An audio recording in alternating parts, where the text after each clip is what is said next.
let's start. Good morning, good afternoon, good evening, depending on where you are joining us from. My name is Cédric Demeus. I work for LafargeHolcim, where I'm heading Group Public Affairs. Welcome to our second Materials Talks Live, organized in cooperation with the LafargeHolcim Foundation for Sustainable Construction. And on this occasion, in conjunction with Climate Week NYC, which is the biggest global international climate policy or climate related event this year. Welcome Martina, Karen and Nirmal. I will introduce you properly in a few minutes. But before I do that, I just have to share with all of you that we are living a thrilling moment. Firstly, at LafargeHolcim, on Monday, we announced at the opening ceremony of Climate Week NYC that LafargeHolcim joins the Race to Zero and has signed the UN Global Compact Net Zero Pledge with science-based targets. This is really exciting. This is hopefully a game changer, even if, as our CSO Magali Anderson always says, hashtag this is only the beginning.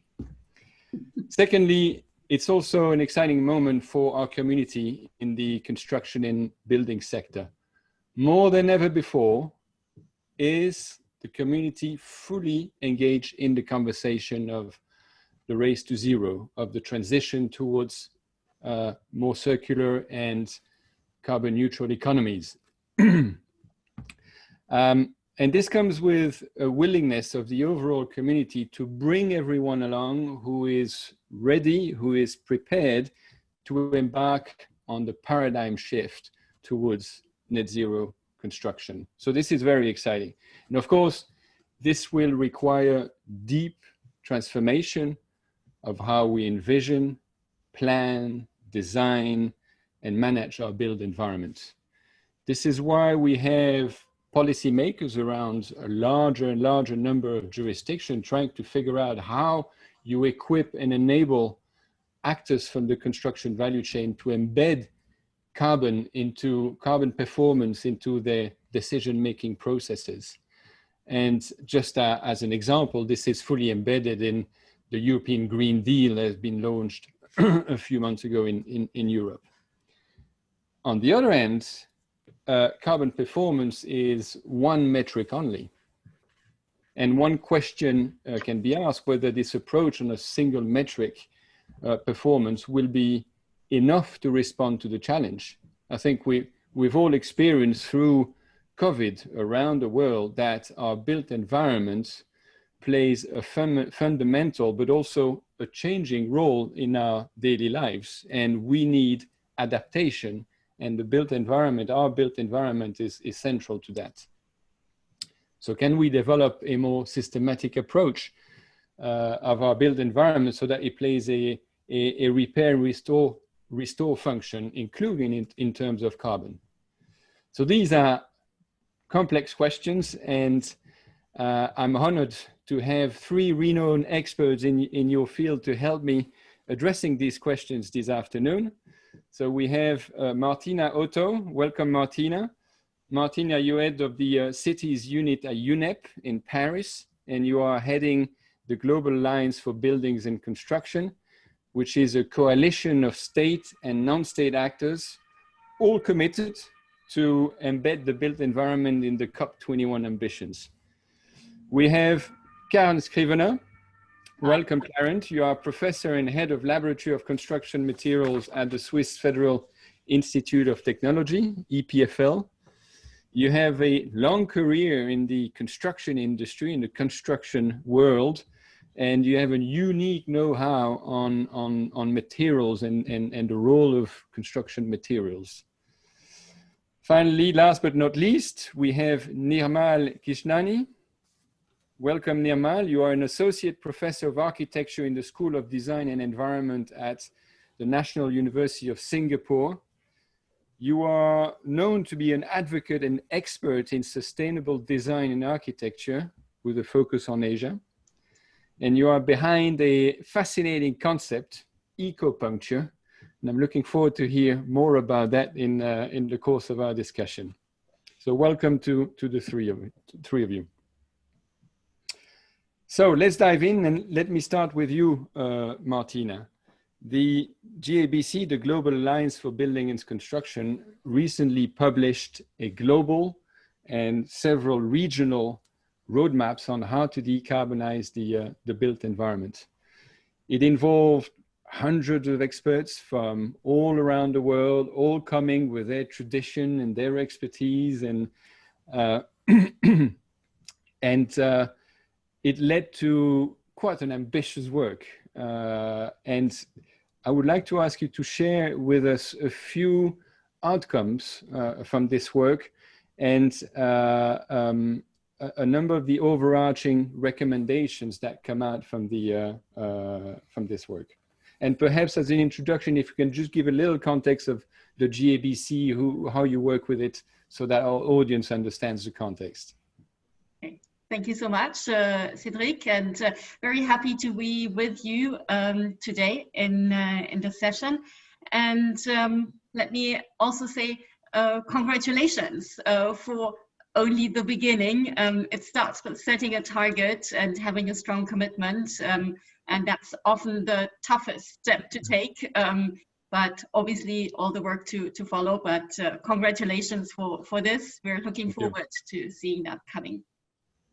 The Global Alliance for Buildings and Construction is a global network, a platform that brings together over 140 members, and you already said it, it's state and non-state actors, so national and local governments, private sector representation, think tanks, civil society, academia, and intergovernmental organizations as well.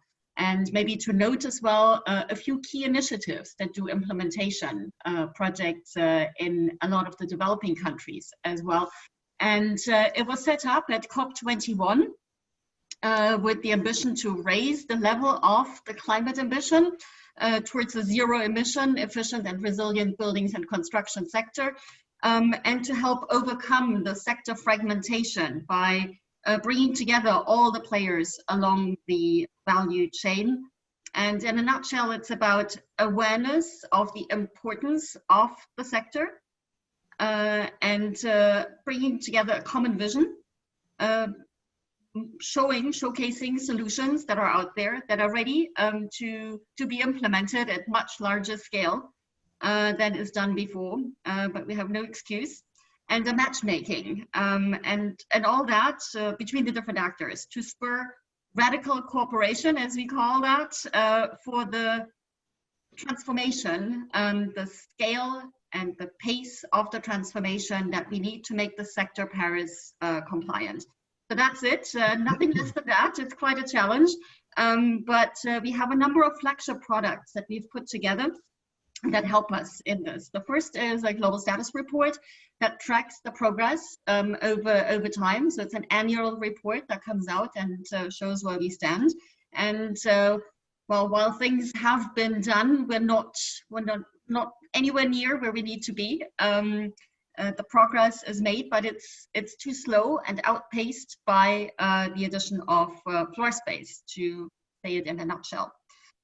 We have, for example, an NDC guide to help countries to embed much more than it's being done at the moment, the buildings and construction sector actions into the nationally determined contributions as a contribution to the UNFCCC process.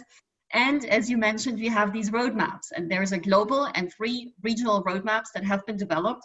You said it, it was quite an effort to bring things together. Over 700 stakeholders were involved globally in this, really from all the different perspectives to work out a framework and a process that is now there, ready to be used. And we're actually even in the process of taking it to the national and the sub-national level. And what does it do? It sets out aspirational targets, timelines. So a snapshot 2020, 2040 and 2050 where we want to be, and key actions in 8 key areas. And I will only zoom in on a few things, and it shows as well what is needed in terms of governance and capacity support, on finance, as cross-cutting themes. And you asked me for the some key messages, and it's huge documents. I encourage everybody to have a look at it, and they're available on the website. But what is important is, number one, to look at the building in its ecosystem, so the city, the neighborhood. And we start with one area that's called urban planning. So looking at urban planning, zoning, and facilitating cross-sector interaction in this. A second key point is it's about both new and existing buildings. So it's not looking at one only, but it's on both. Obviously, there are differences in terms of the efforts needed between different regions. Some are much more having much more of their building stock already. Others are building it. Others have just gone through a major build up, such as China. And that obviously has an impact on the measures, but it's really about both. And here, particularly the building codes and standards are a key tool to taking action. Another one is, and it's very timely, obviously, we look at materials here, much emphasis has been put on operational carbon. And it's very important to look also at embodied carbon, the materials.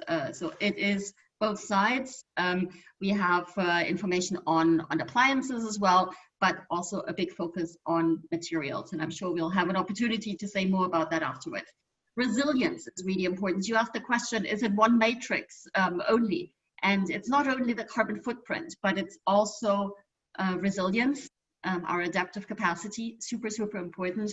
And it is about well-being. In the end, this is why we have the buildings. We have seen that there are common data gaps that need to be closed. We have seen an importance of life cycle analysis, that we really look at the entire life cycle of a building. And how important co-creation is, that it's not only about one type of player sitting in one corner, but it's about everybody working together, and policies are actually working best if informed by science, based on data, but actually being done based on the industry needs as well in a real process of co-creation. I think I stop here. That was already quite a bit, but happy to comment on anything as a follow-up. Great, thank you, Martina. And I really want to jump in on many things, but before I do so, just a quick word of housekeeping that I failed to mention at the beginning. I will be the panelists and myself will be sharing links, hyperlinks to some of the reports or the videos or the books that will be mentioned throughout our discussion. Attendees cannot use the chat, but you can open the chat and see the links that we share to you. I encourage all attendees to use the Q&A to ask questions to our panelists. Don't be shy, ask them questions, and I'm sure they'll be happy to answer, and I will pause every now and then to check on your questions. So jumping on one of the things that you mentioned, Martina, which is the need to integrate not only operational but embodied carbon. Embodied carbon directly refers to construction materials. And the view on the impact of materials differ quite significantly. Some believe that net zero construction requires a whole one material construction, not to mention any material. Others believe it's not a materials agenda, but it's a performance agenda. So it's complex, a complex issue. And luckily we have Karen with us. So Karen, I would like to give the floor to you and let us share with us what you think about it. Okay, thank you, Cedric. So very pleased to be here. I'm a materials scientist, as Cedric said. I've been working a long time on cement and concrete, over 40 years now. And, you know, when we're talking about materials, we have to talk about cement and concrete, because these are by far and away the most used materials, not just in the construction sector, but all sectors. In fact, the amount of concrete we use every year is about the same as all other materials put together. And for this reason, of course, it has quite a significant environmental impact. We hear a lot that, you know, if it was a country, it would have the third highest emissions after China and USA. But this relatively high impact is just because of the quantities, because on a per ton level, it has one of the lowest emissions of all materials. It wouldn't be so much used if this were not the case.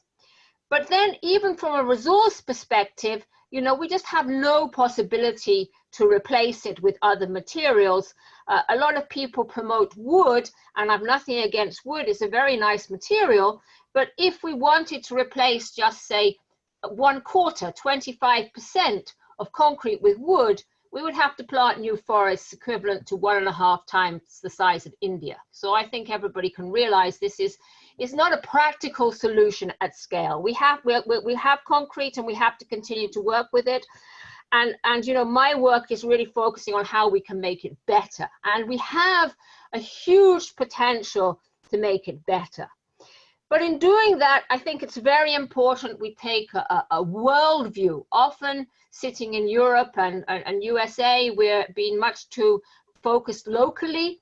And of course, these developed countries are by far the worst in CO2 emissions when it comes to things like energy and transport. But when it comes to cement, then in fact the balance switches more to developing countries, because this is where most buildings are being constructed.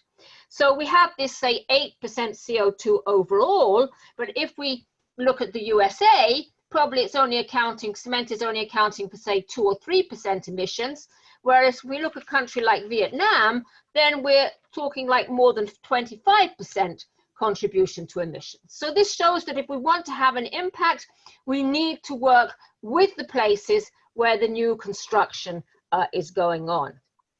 And when we come to cement and concrete, we have a lot of scope to make it better, but we really need to keep our feet on the ground, because it's no good coming up with some exotic solution which is just so complicated in terms of industrial process. It can't be used by you know, every person, because of course a lot of concrete is mixed by people with no specialist knowledge who just take this very, very flexible material that you can mix with water and make almost any form from. And this means we have to focus on really what we have available on Earth.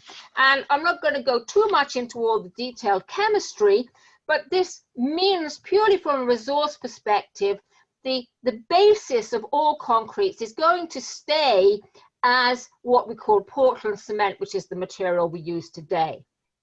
But we can replace quite large amounts of that Portland component with other things. And classically, we've been doing this with things like what we call slag, which is a byproduct of producing iron and steel, what is fly ash, which is a byproduct of producing coal. But these are themselves products of very CO2 intensive processes. And for this reason, they're already in available in quite limited amounts today. And the amounts available are really going to go down and down in the future, because we have to stop burning coal. This is responsible for 60% of CO2 emissions, and we'll have to stop. So what we've been doing in our lab in Switzerland is looking at new materials. And when we look around the world, we see really there's only one thing that is available in the kind of quantities we need. And these are clays, and clays can produce very reactive materials when you heat them up in the range of about 800 degrees. So this is kind of new, but it has been around for some time. What our real invention was to realize that we could put this calcined clay together with limestone, and limestone is a material with very low embodied CO2, and this combination, we have nice synergetic chemical reactions, which means we can easily replace more than half of this classical Portland cement with a similar performance. And this kind of material with the same performance can have up to 40% less CO2. So this was something very nice we found in the lab. But what's then even more interesting about this product, which we call LC3 for limestone calcined clay cement, is it can be produced with existing equipment. We've been able to produce full-scale trials in existing cement plants, and it can be just given to people you know, on the building site, and they can use it in just about the same way. So, you know, in terms of a holistic view, I think it's very important we take these kind of technologies that can be introduced very fast at very large scale. If we take the example of LC3, we estimate conservatively this has the potential to reduce world CO2 emissions by about 400 million tons per year, which, to give you an example, is 10 times the emissions of Switzerland.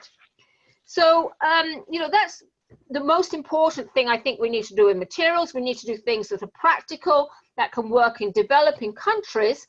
I've talked mainly about the cement level, but to really get the emissions reductions we need, we also need to join this up with the other steps in the value chain. So, for example, it's no good having 40% reduction of CO2 in cement if you then use twice as much cement in your concrete as you need to do.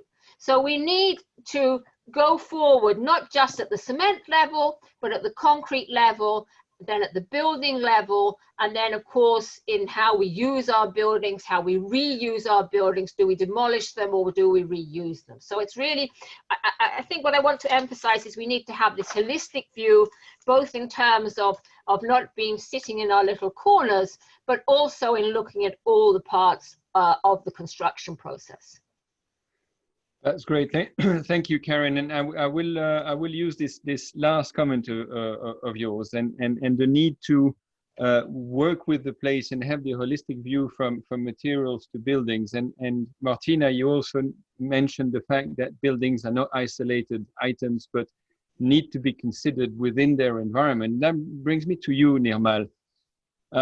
During our briefing session, you told me actually you didn't want really to talk about materials or climate change targets because the approach that you take is more systematic and one where buildings and infrastructure have to create a direct link with society, with our natural environment, and need to play a repair and restore function. Can you tell us a little bit more about it?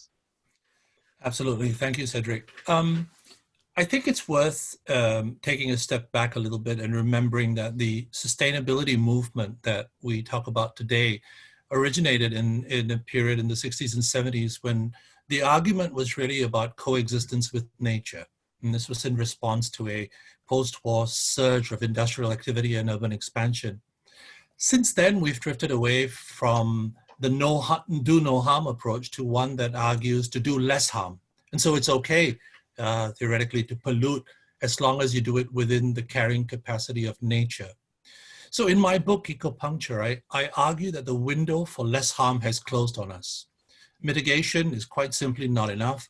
We must now actively do good. And this means to repair and restore systems that have been degraded or lost. Every act of design needs to be an agent of positive change. Now, this sounds like a tall order, but look at where we are. A New York Times article, coincidentally today, surveyed 24 climate experts who concurred that even if we can get everyone to act on fossil fuels quickly, we are on our way optimistically to a 2 degrees rise in global temperatures. So the question is, can we stop there, or will the situation exacerbate even further? Paul Hawken, the American environmentalist and activist, wrote a wonderful book in 2017 called Drawdown. This was a compilation of 100 ideas that would reduce emissions and actively extract carbon from the atmosphere. Now, first, the book is remarkable because he and his experts were able to break this discussion down to a list, many of them low-hanging fruits. But second, the list reminds us of the importance of social and cultural factors alongside the technological. So in the list of the 10 most impactful ideas, he makes a case for plant-rich diet, the education of girls, family planning. Lastly, I see the list as a case for systems thinking. For instance, lower meat consumption will reduce emissions, yes, but it is also better for human health, which over time will affect healthcare spending. So action on one front has a ripple effect on others. Natural systems affect human systems, which affect financial systems. This brings me to the second point, that the world is profoundly connected. And the pandemic we now face has just revealed how connected it is. It's hard to contain infections within a political border or a social enclave. We live in a space that is many interacting systems. Buildings are subsystems of neighborhoods, neighborhoods of cities. Human-made systems are nested within natural systems. To tackle a problem here, we need a whole systems approach. And this means understanding connections and interfaces, creating reciprocity of flows and exchanges. Another thing that we've learned from the pandemic is just how important the city scale is to this discussion. Much of what we design at the metropolitan scale affects the spread of disease, mobility, population densities, green public space. I would argue that this is true for many issues before us, including climate change. We need to start by asking questions at the city scale. What is a city's metabolism? What are the ecosystems that it relies on? How big is its ecological footprint? Now, so much has been said about green design that is directed at the building scale, but in the time that a city like Mumbai, for instance, which is called the greenest city in India, because it has over 750 green certified buildings, in that time these buildings were being built, it lost some 36% of forest cover, 31% of wetlands. And these losses at one scale are compounded by even greater losses at the next scale. Southeast Asia has lost 13% of its forest cover since 1990. And even if all new buildings here on were to be certified green, it is predicted that the region could lose three quarters of its original forest by 2100. And so I come to my final point. We have to return to a position on nature. In his book, Half Earth, Edward O. Wilson, the famous biologist, argued that half the planet needs to be set aside for biodiversity and the rest for human needs. So emerging technologies such as nanotechnology or robotics will transform our lives, making us smarter, more efficient. In this scenario, the city becomes autonomous with circular flows of resources that lead to self-sufficiency. In this city, everything that we design, from small buildings to large buildings, parks and public spaces, will be aligned with targets at the metropolitan scale, which in turn take their cue from the planetary scale. So the key to systems thinking is knowing at which scale to start, and ultimately to make human systems, human-made systems, work symbiotically with natural systems. Thank you, Nirmal. Perhaps I would like to stay on the issue of cities and urban planning. Martina, turning to you, in the global status report, was there a need? Was there an emphasis on the need to connect to the wider urban environment and building not as isolated objects? And has there been certain recommendation of examples of what needs to be done either globally or at local level in terms of engaging all the city actors? And as Nirmal said, not only on certifying buildings, but also managing the resources and the surrounding urban environment. Yeah, no, absolutely. It was one area that was picked up, urban planning, and pulling in a whole different category of actors as well, because often, and it's very different whether a local government has directly authority over a building code or is actually implementing it, but there is a super important role. And it was to pull in the capacities about zoning, for example.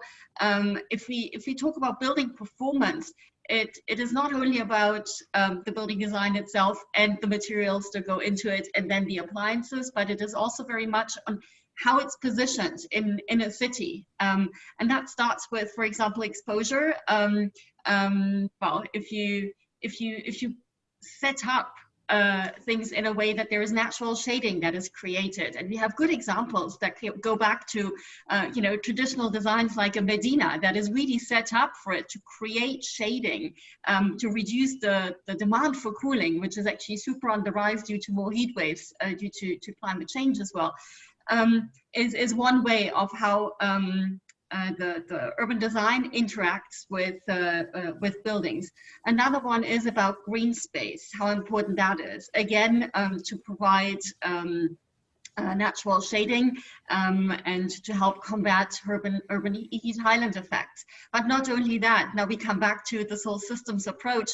It's not only about climate change, it's also about other elements of well-being, and there is green space has a real role to play in reducing air pollution, for example, can help with flood control of rainwater runoff and things like that. So there's a real interconnection there as well. And obviously how you dispose your green spaces in a city around the buildings is super important. Nirmal mentioned, and now we go really into the city's topic, but it's all about transit-oriented design as well, so that we facilitate the movement in a way that that follows avoid, shift, improve.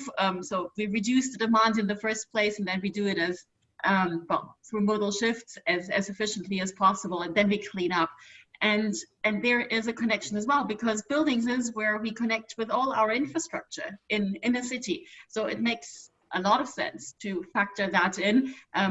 Where we have housing, for example, and so on. So yes, indeed, there are a number of recommendations on that.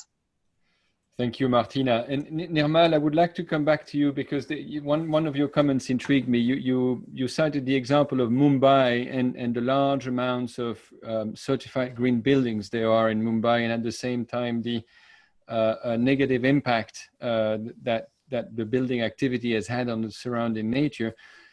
I read in between the lines that the green certification schemes, in your view, play a feel-good factor, but are not a game changer. At the same time, we as material provider, we look very closely at these labels, because we are hoping they are changing the demand in terms of lower carbon materials and lower carbon solutions. Can you tell us a little bit more about your perspective on this?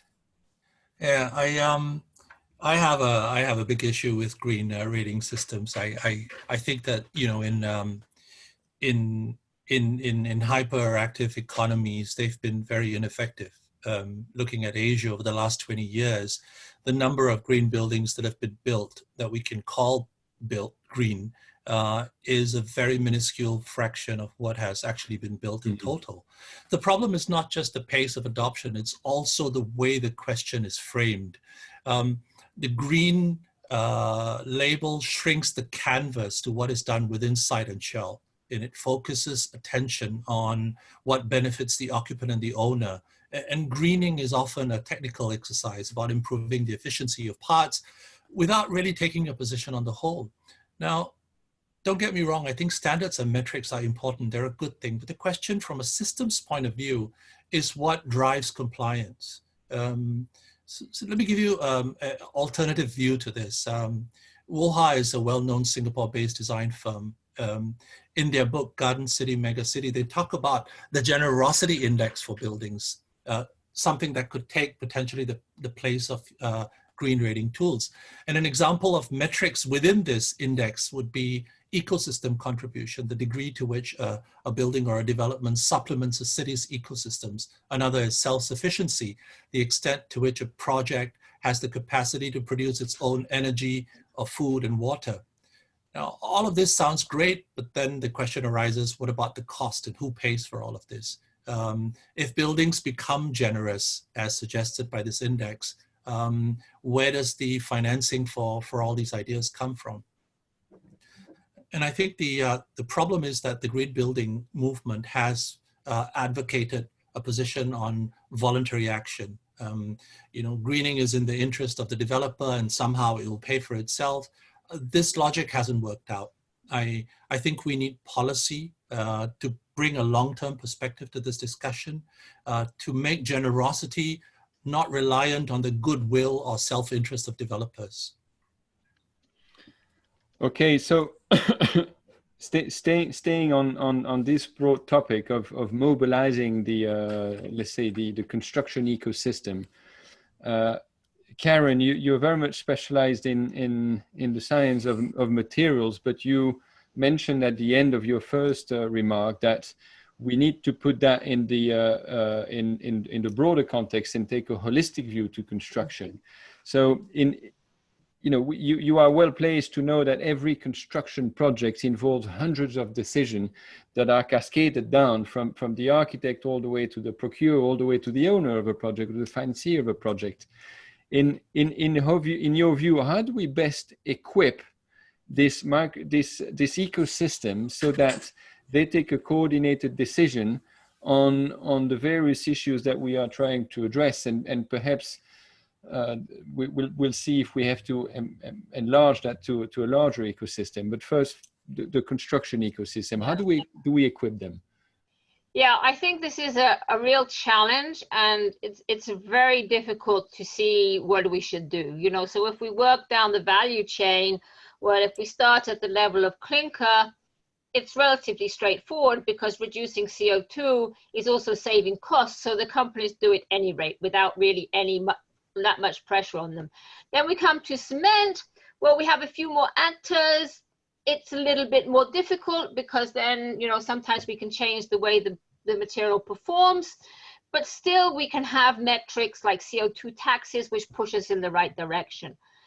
As soon as we start coming to things like concrete, we have this huge challenge because now we have millions and millions of companies, some of which are not more than a handful of people. And while on a technical level, we know the ways we can reduce CO2, it can be as simple as getting a good gradation of your aggregates, having big ones and small ones together. But realizing it in practice is a huge challenge because we don't have the incentives for people to do it, and the practicalities of a building site. You know, for example, when we made our most recent report on Europe, we talked to a lot of construction companies, and they said, yes, we know how we can minimize the amount of cement we use, but sometimes when on a building site, we don't have enough room to put in another silo. It seems trivial. You know, it seems a question of having this little space to put in an extra silo can save you maybe 10 or 20% CO2. But this is now where we need to go in the next level and look at what are the obstacles to people's change and look at how we can better incentivize them. Because I don't think when you get down to this level, you can use so much sticks like carbon tax. It's just too difficult to administer. I think you have to use more like carrots to incentivize people. So I think this is the big challenge we face, and you know, that's probably as much as I can answer here, because I think then we have to bring in sociologists and things like that and see how they can better change people's behavior. Well, that brings us to a question from the audience, and I will read that question to you. It's from Katharina Schneider-Ross, who says the following: shouldn't we take the discussion to another level and ask how we can change decisions on why and which buildings are built, considering a more sustainable lifestyle and densification? If I can come in here, you know, because this is a question a lot of people ask, and of course it's a very important question, but we should not minimize the huge challenge we have to house people in the world. You know, we're facing many countries where people do not have decent living conditions. You know, China, we can say, you know, positive and negative things there, but despite everything, with the huge drive in infrastructure and buildings they have lifted a lot of people into a better standard of living. Okay, there can be other arguments, I'm not going to go there, but you know, so I really agree with the other two speakers that we have to look at the good big context, but we're not going to do away with this demand for materials. We're still going to need more construction materials. Nirmal, do you want to react to the question? Yeah, I totally agree, and I think it's not going to go away at the demand. Maybe I'll tell you a little bit about this experiment that's happening in Singapore. They just recently announced a policy position on zero waste. So there's a zero waste master plan in Singapore with targets for recycling or the reduction of landfills by 2030. But there is a bigger picture here of how we get to zero waste. And it's led to discussions on circular economy, which is the buzzword right now in the circles of how do we bring about a circular economy, or what that means to the future of manufacturing. It's prompted, from a design point of view, it's prompted vision statements of what the new industrial estates will look like, what what circularity means for space planning, what kind of new typologies, what kind of infrastructure is needed for all of this. There are also targets now set on urban agriculture. We will be 30% self-reliant on food by 2030, which I think can be better, but you know, it can always be better. But 30%, currently we're less than 10%. But to get there, we'll have to rethink food waste and as part of the nutrient cycle. So what this policy vision has done is that it's kind of cascaded down from a big idea into many little small things that need to happen. It's at one level, it's about creating a new economy. It's about creating new business models. At another level, it's about rethinking spatial structure. It's about building typologies and new urban systems. It also, and I think this is the clincher, it calls for a new culture of consumption. How we consume, what we throw away, which is, I think, a little harder to achieve and take a little bit more time. If I may come in on this one as well. Yes, go ahead, Martina. You touched upon so many good points here, and it is this consumption issue, I think, is really, really important. So Katharina had 2 points embedded. What kind of buildings are we asking for, and then what is it in terms of densification and so on? And obviously there will have to be more housing to be provided, and it has to be not only affordable and adequate, but adequate also in terms of resource use and climate. So there is really something to be added to that definition. And density, I mean, how dense does it have to be? We talk in our work on in UNEP, then now with my other hat on, we talk about strategic density. So not necessarily as high as possible number, but it has to be strategically planned. But I think this question around consumption issues is really important. What kind of buildings are we asking for? And there has been, we've been moving away from number one, traditional ways of building. And I think there has been a big globalization of design of buildings, and that hasn't been always adapted to local needs and local contexts. And this is not to say we have to go back to where we were, but to modernize some of those and revitalize some of those techniques as well, from passive design, I mean, cooling, for example. I mean, there's tons of possibilities there. So what is it that we ask for? What is it that we perceive as being fancy, modern, and top-notch, desirable? So that's one. The other one is, and that's a touchy one. How much space do we need? We talk about there is this doubling of floor space that comes in between now and 2050. And obviously this will come with a material footprint. There's no two ways, no matter how good we are on material and what kind of material we use, this will have a material footprint. Now, how can we reduce that floor space expansion? And there's different strategies to that. And obviously for some people, it means more space is needed. It's clear if people live in 15 square meters, I mean, there's absolute need to increase that. If you know, there's this debate, and we started that with a model house that we did show at the UN compound at one of the high-level political fora, and we started a whole debate around that. It was a very, very cute space, and everybody came and said, I want this. I want to live in one of those because they were so nicely designed. So it's not necessarily about the size, but how functional something is. But there's a mindset shift that is needed. How can we build buildings that are much more modular and follow a life cycle that we follow? We have a family, then kids go away, then we need less space, but because we own the place, we stay in there and we have much more. So how can you disentangle that by being much more modular? How can we, and that goes to how can we reuse buildings? So not only necessarily tear things down, but reuse. And how can we reduce waste? So we did focus a bit on reducing the carbon footprint of materials, so the ones that actually use more. We have talked about bio-based materials, and we have talked about high recycled content materials, and that's super important as well. But then how do we reduce waste? How do we plan for demolition in a different way? How do we use the buildings as a material stock in the city that we can tap into. And there's different ways of doing that. And obviously material passports, for example, can be a way of keeping track what we have in the city and help us to plan these resources going forward. So there's a whole range of things that I just touched upon, sorry, got carried away. But I think consumption is a really, really important one.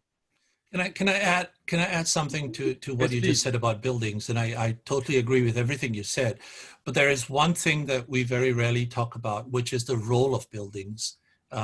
We have to expand the role of buildings. We have to stop seeing buildings and infrastructure as two separate and monofunctional entities. Every building has to reduce its waste, of course, but it should also produce what it needs.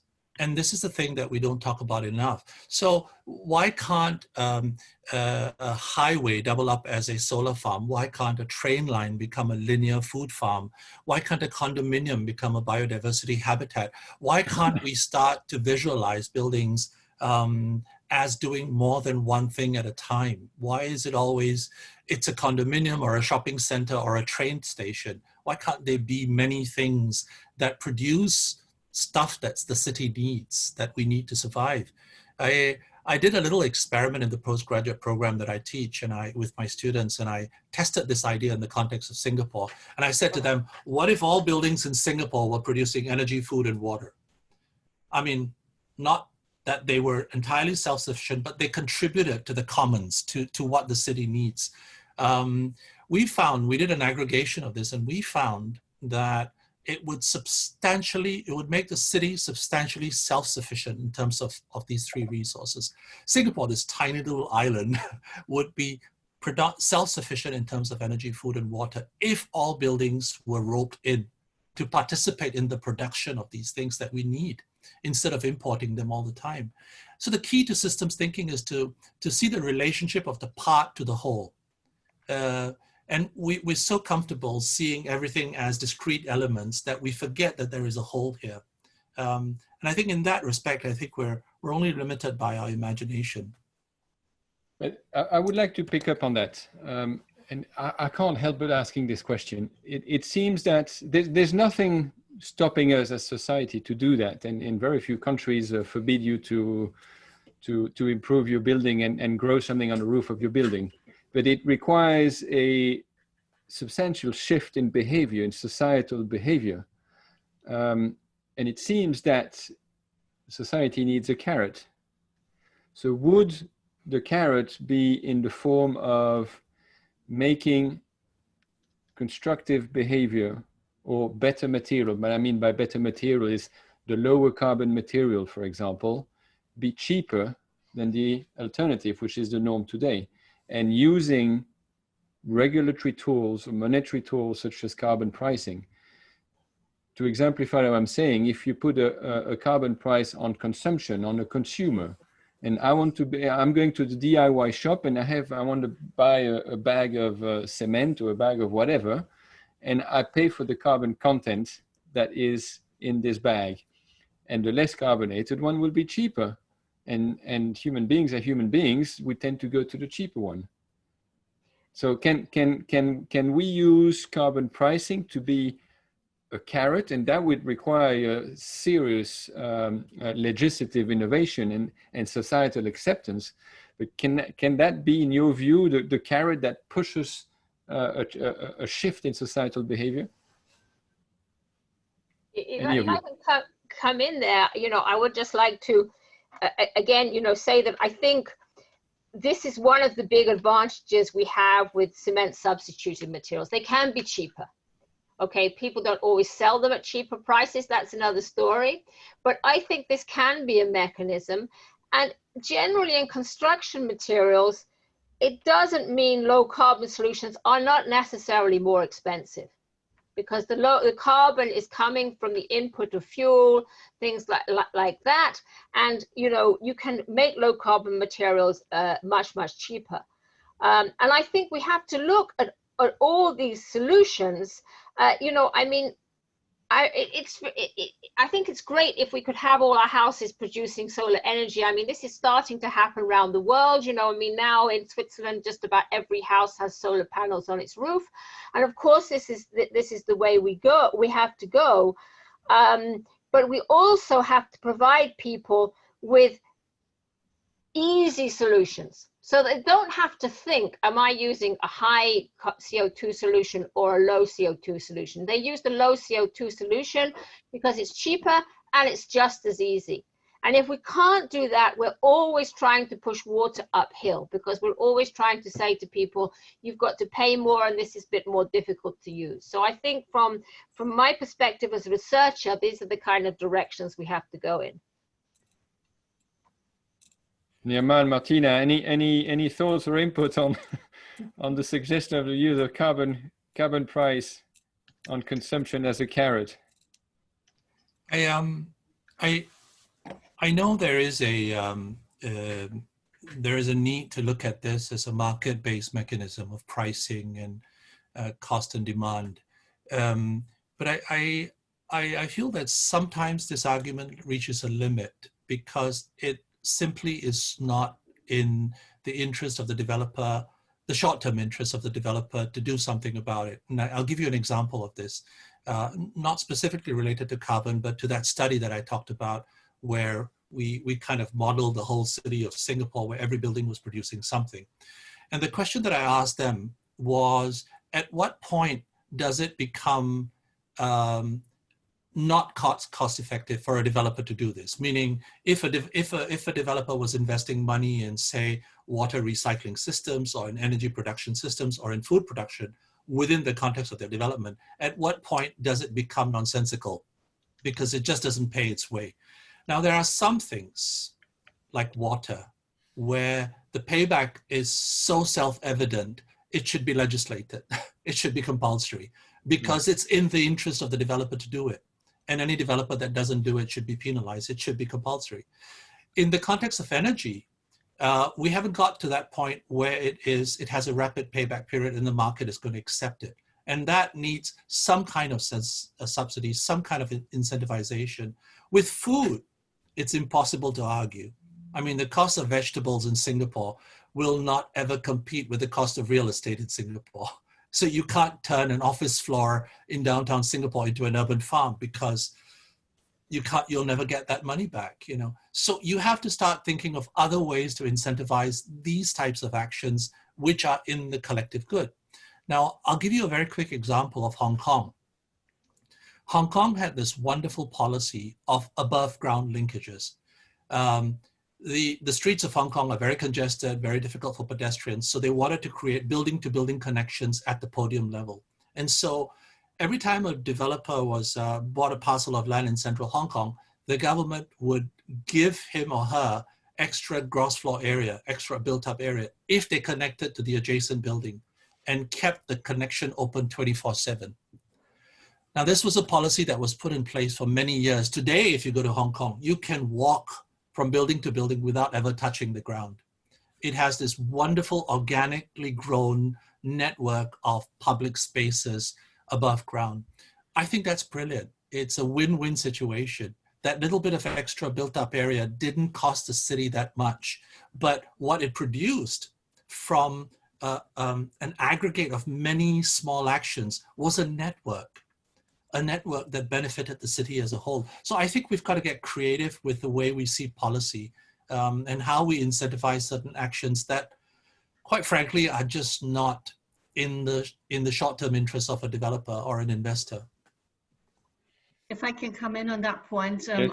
I agree. I mean, carbon tax is certainly a part of the whole instrumentarium that we need to look at. Whether it's the carrot or the stick is up for discussion, but it is definitely part of the things. Obviously, there's some other the financing mechanisms, for example, that can come in and can supplement. But that alone doesn't help either. If I look back, KfW in Germany has had really low cost loans for decades out? Has that really made people jump on well, deep renovation, for example? It was very hard still to push that over the line. So that doesn't suffice either. There are these non-financial incentives.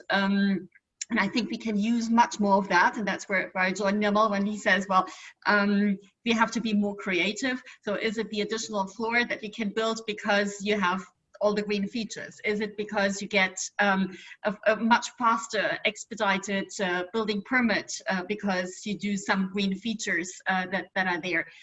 In Singapore, there's something that I find super interesting, which is an obligation that, now correct me if I have the numbers right, but is it 300 times the space, green space that you have to create that you take up on the ground? Is it 300? No, it's a green replacement ratio, they call it. I think it's 100%. It's 100%. Well, it's already that, right? But you have to reproduce that, which is a super great incentive to do the right kind of thing as well. And if we talk about consumer behavior, things have to be desirable. It has to be fun to use, easy to use. It's not about being a hassle. That's the usual, I mean, whenever we see it. And how do we create that? And I think their buildings do have an incentive because design can do so much. It can be so appealing. And they're the prototypes that we have really good showcases in places that are catered to local tradition, culture, expectations, and needs come in very much so. And if I take, for example, in Argentina, they have done that for low-cost housing, because there often we say, oh yeah, all these fancy things, they don't work for the affordable buildings. And they have done it for all different climatic regions, because obviously they have different zones. And build these prototypes, and they're there. People live in there. They can give testimony to how well it works, and it does dispel all these myths around it. And I think it's nothing more powerful than the touch and feel. Great. Unfortunately, I see the clock ticking, and I knew I should have foreseen 2 hours. There are many questions addressed to all of you, and I can't possibly take them. But if, and I'm addressing this to our panelists, if you agree to be contacted, please drop your email on the chat list, on the chat box, that the attendees can see it, because I can't do that for you. But if you agree to be contacted, just drop your email. So I will have a last round of question before we finish off. And I'm going to get inspired by one question which was asked by an attendee, and she's totally right. We can't have a construction webinar without mentioning China. So one question to all of you: what do you think of China's announcement of carbon neutrality by 2060, and what do you think this will help in terms of construction? And I'll ask that question to each of you. And I will start with you, Karen, accompanied by a specific question for you.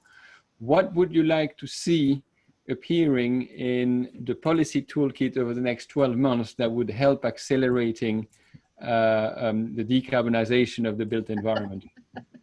Okay, so I mean, China has the ambition to be carbon neutral by 2060, but I mean, the EU has the ambition to be carbon neutral by 2050, and we need more and more people to adopt these goals. I mean, they're very, very challenging, but they give people they put people under the pressure to work towards them. Like Cedric said at the beginning, now most of the major cement producers have pledged to be carbon neutral by 2050. And yes, this may be kind of too little too late. We are going to overshoot our targets. We're going to have to go for things like carbon capture and storage in the long run. But everything we can do today can be massively cheaper and massively reduce the amount of money we're going to have to put into this problem in the long term. This is very, very important.